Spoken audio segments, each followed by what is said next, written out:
Video में आगे बढ़ने से पहले प्लीज़ एक छोटी सी रिक्वेस्ट है कि अगर आपने चैनल को सब्सक्राइब नहीं किया है तो पहले चैनल को सब्सक्राइब कर लीजिए और बेल आइकन को भी प्रेस कर लीजिए, जिससे कि इसी प्रकार की वीडियोस के नोटिफिकेशन आपको आसानी से मिलते रहें। निष्ठा मॉड्यूल 16 मुख्य प्रश्नोत्तरी। प्रश्न है, योग्यता 1 और औसत दर्जे का ज्ञान और कौशल है। यहाँ पर अवलोकनीय सही है तो अवलोकनीय पर क्लिक करते हैं और आगे बढ़ जाते हैं। कार्य अनुभव को के रूप में जाना जाता है। यहाँ पर सामाजिक रूप से उपयोगी उत्पादक कार्य सही है तो इस पर हम क्लिक करते हैं और आगे बढ़ जाते हैं। अगला प्रश्न है, शिक्षा का व्यावसायिक विकास और बुनियादी तकनीकी कौशल के साथ साथ उच्च माध्यमिक स्तर पर स्कूली शिक्षा के वर्षों के दौरान सामान्य शिक्षा के विकास का प्रावधान है और इसके लिए माध्यमिक स्तर के बाद व्यक्तियों को रोजगार में वृद्धि करना और उन्हें रोजगार के अवसर के लिए तैयार करना। यहाँ पर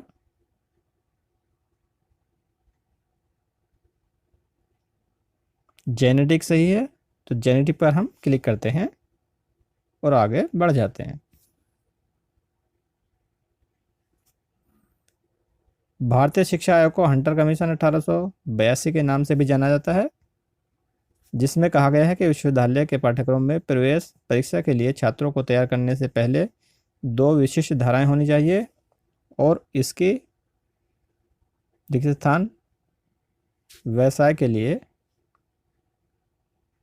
यहाँ पर व्यवहारिक है तो व्यवहारिक पर हम क्लिक करते हैं और आगे बढ़ जाते हैं। अब पूर्व व्यावसायिक शिक्षा को समग्र शिक्षा के तहत कक्षा 6 से यहाँ पर 8वीं तक स्कूल शिक्षा के व्यावसायीकरण के रूप में परिकल्पित किया जा रहा है तो यहाँ पर 8वीं सही है तो 8वीं पर क्लिक करते हैं और आगे बढ़ जाते हैं। अगला प्रश्न है, पूर्व व्यावसायिक शिक्षा न केवल किताबी ज्ञान और ज्ञान के अनुप्रयोग के बीच की सीमाओं को कम करती है बल्कि यह बच्चों के कार्यक्षेत्रों में कौशल की आवश्यकताओं को भी उजागर करती है, इस प्रकार से उसकी मदद करती है।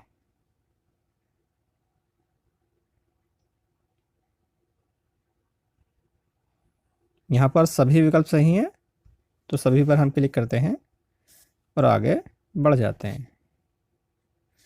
रोजगार कौशल मॉड्यूल को 9वीं से 12वीं तक कक्षा व्यावसायिक पाठ्यक्रम के भाग के रूप में पेश किया गया है, जिसमें संचार कौशल, स्व प्रबंधन कौशल, सूचना एवं संचार प्रौद्योगिकी कौशल, कौशल और हरित कौशल शामिल हैं।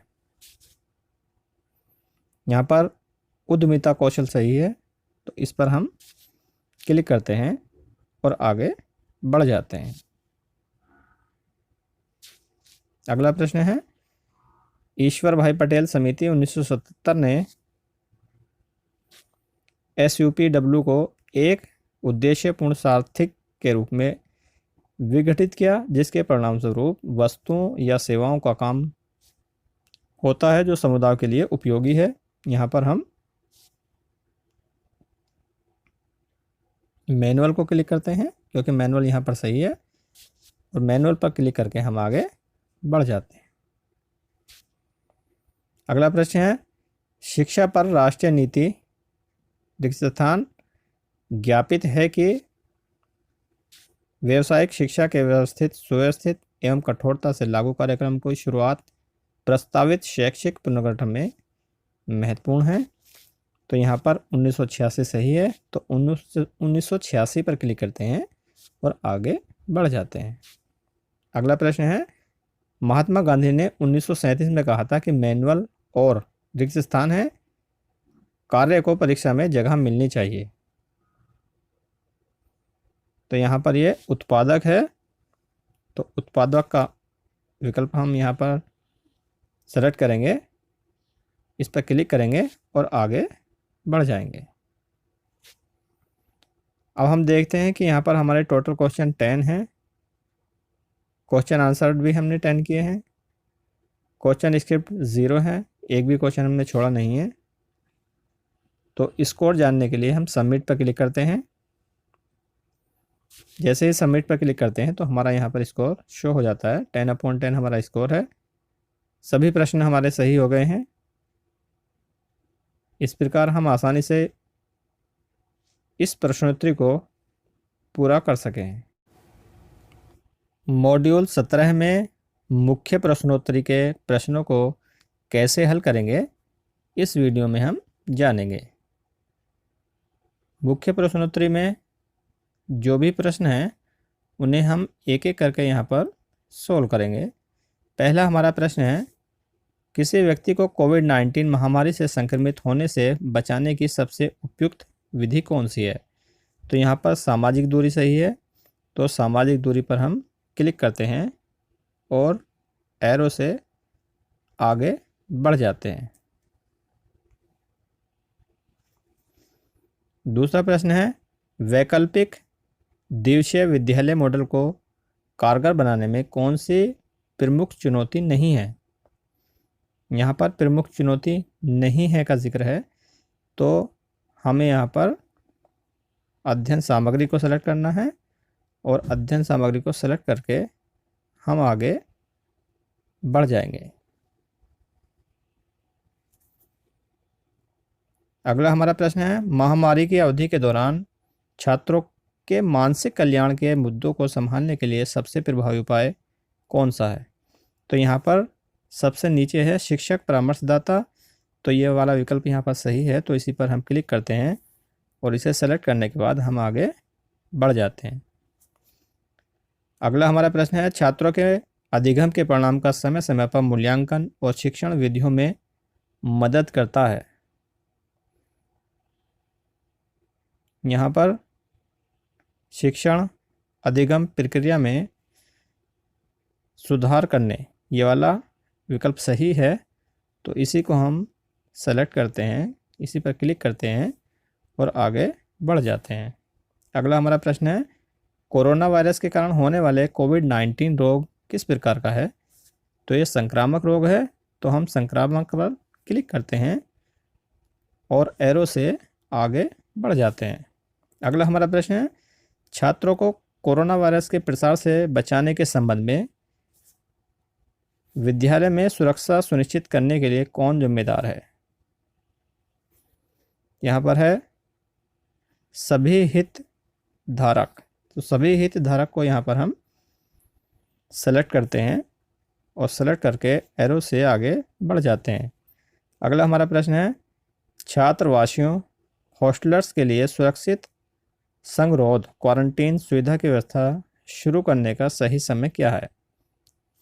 विद्यालय को पुनः खोलने से पहले, यह हमारा विकल्प सही है, तो इसी को हम सेलेक्ट करते हैं, इस पर क्लिक करते हैं और एरो से आगे बढ़ जाते हैं। अगला हमारा प्रश्न है, दुनिया भर में हाल ही में खोजी गई संक्रामक बीमारी कौन सी महामारी बन गई है?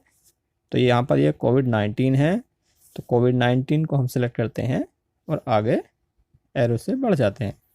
अगला हमारा प्रश्न है, विद्यालय में सामाजिक दूरी को बनाए रखने का प्रभावी तरीका क्या है? यहाँ पर छात्रों के क्रमांक के अनुसार वैकल्पिक दिवसीय विद्यालय शिक्षा पर हम क्लिक करते हैं और इस पर क्लिक करने के बाद यही विकल्प हमारा सही है, तो क्लिक करके हम इस पर एरो से आगे बढ़ जाते हैं। अगला हमारा प्रश्न है, कोविड-19 एक व्यक्ति से दूसरे व्यक्ति में कैसे संचारित होता है? तो जैसा कि आप सभी जानते हैं, यहाँ पर ये खांसने और छींकने से, ये वाला विकल्प हम यहाँ पर सही है, तो इसी पर हम क्लिक करते हैं और आगे बढ़ जाते हैं।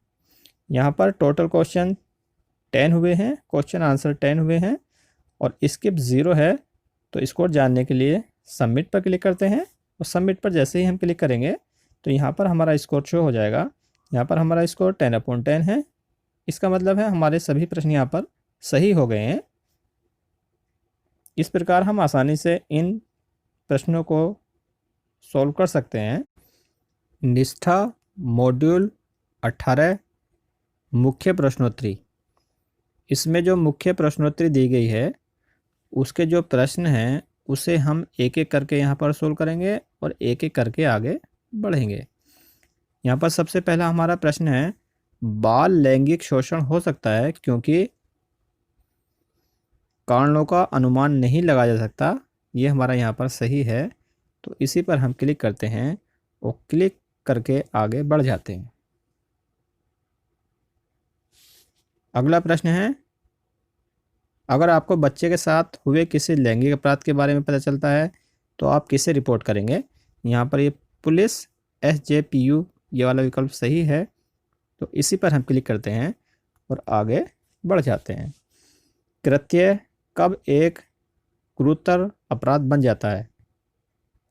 तो यहाँ पर जो व्यक्ति विश्वास या अधिकार की स्थिति में हो, कृत्य उसके द्वारा किया गया हो, तो ये वाला विकल्प सही है, तो इसी पर हम क्लिक करते हैं और क्लिक करके आगे बढ़ जाते हैं।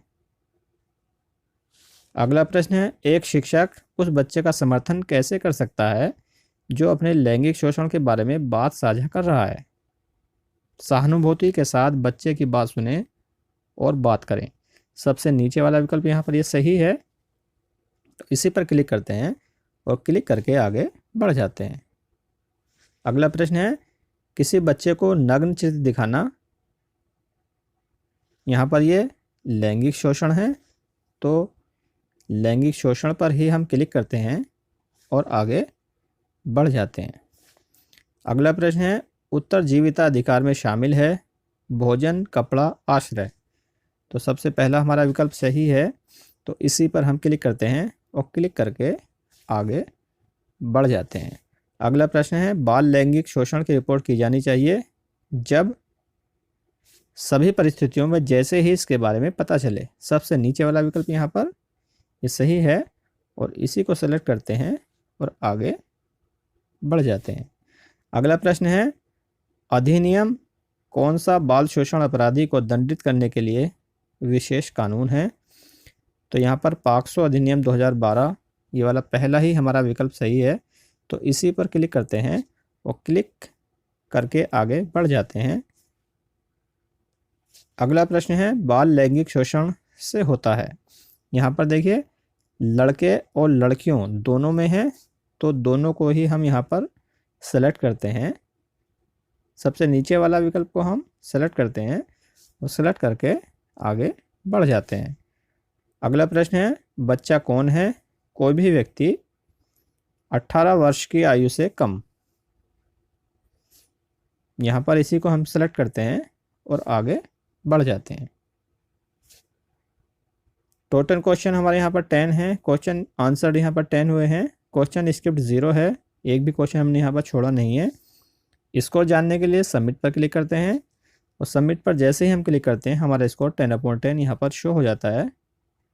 इस प्रकार हम आसानी से इस प्रश्नोत्तरी को सोल्व कर सकते हैं। अगर वीडियो अच्छा लगा हो तो प्लीज़ वीडियो को लाइक कर दीजिए और चैनल को भी सब्सक्राइब कर लीजिएगा और बेल आइकन को भी प्रेस कर लीजिएगा, जिससे कि इसी प्रकार की वीडियोस के नोटिफिकेशन आपको आसानी से मिलते रहें। अगर किसी भी तरह का आपका इस मॉड्यूल से संबंधित कोई भी प्रश्न है तो आप कमेंट बॉक्स में ज़रूर लिखें। वीडियो देखने के लिए बहुत बहुत धन्यवाद।